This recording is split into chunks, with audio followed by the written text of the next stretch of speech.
bear with me with a little bit here. I am still dealing with a little bit of a cold, so forgive the raspiness of my voice. It is not on purpose, anyway. How you guys doing? So yeah, we're going to be reading Galatians chapter 6, verses 1 through 5, and trying to glean what is the author of this verse, these chapter here, these verses in this particular chapter. See what he is trying to relay to the Galatian church there. So let's get right into it. Brothers, even if anyone is caught in any trespasses, you who are spiritual restore such a one in a spirit of gentleness, each one looking to yourself, so that you too will not be tempted. So right here, Paul in the first verse here, if you did not know who wrote Galatians, that is Paul, the Apostle Paul. He is saying that if you see somebody in their sin, and you do not say anything about it, you know, you should be a better friend than that. But at the same time, if you know if you're going to go to that person and their sin is going to cause you to stumble, well then maybe it's not best for you to go speak to that person, but you would want to look out for them in the best way possible, that you would be able to also sustain from the sinful indulgent as well. Bear one another burdens and thereby fulfill the law of Christ. It's just being a good look out for each other, being a brother to your friend, being a brother side by side, a battle buddy, somebody who you can lean on them and they can lean on you, so y'all can that reminds me of that one scene in Forrest Gump where Bubba Gump is talking to Forrest and say, well, you lean on my back and I'll lean on yours, and that way we can sit upright and our heads can stay up out the mud while it's raining. Yeah, so you can have somebody right there alongside you, fighting the same fight that you're fighting. He knows, or he or she, whoever it is this person is for you. You guys know each other so well that you can almost finish each other's sentence in it, as it would be. 3, if anyone thinks he is something when he is not, he deceives himself. A lot of people, and this is kind of like the main meat of what is being said here, is really to esteem others better than you esteem yourself. Look at the next person as better than you. And you probably are like, what in the world are you saying, James? Yeah, you heard me right.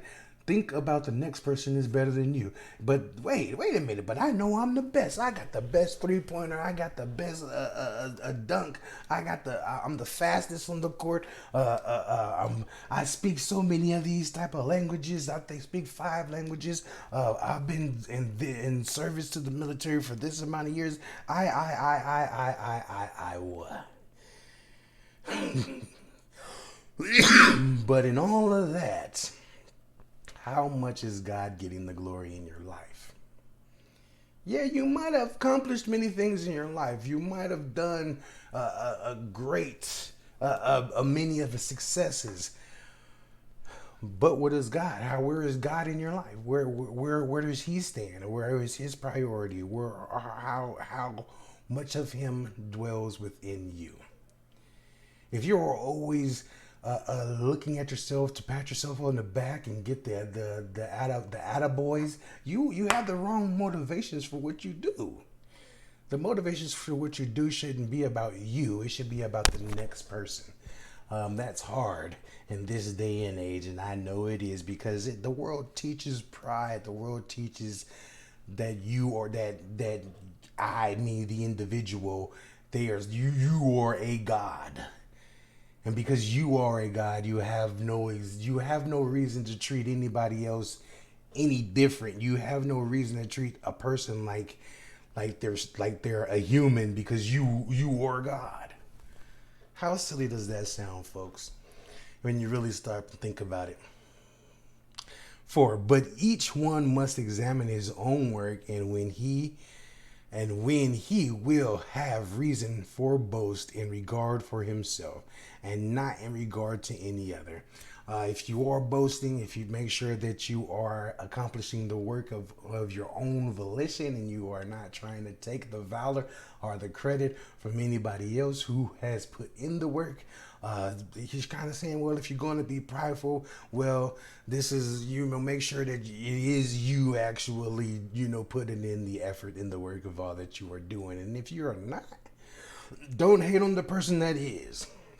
Just because don't hate on the person that's doing something that you want to do, and they're actually doing it. Right here, 4. But each one must examine his own work, and then he will have reason for boasting in regard to himself alone, and not in regard for anyone, or not in regard to another. 5. For each one will bear his own load. And we're going to look a little closer right there to that verse right here as it is loading. And we're going to look at these cross references. This is out of Proverbs 9 and 12. If you are wise, you are wise to your own advantage, but if you scoff, you alone will bear the consequence. So then, and this is as Romans 14:12. So then, that each of us will give an account of himself to God. And then this is the one we're going to talk about here. 1 Corinthians 3 and 8. He who plants and he who waters are one in purpose, and each one will be rewarded according to his own labor. There's a saying in the world that says, stay in your lane. You do what it is God has called you and purpose for you to do. Let others do what it is that God has purpose for them to do. And all the while, as you are doing it, encourage each other in growth.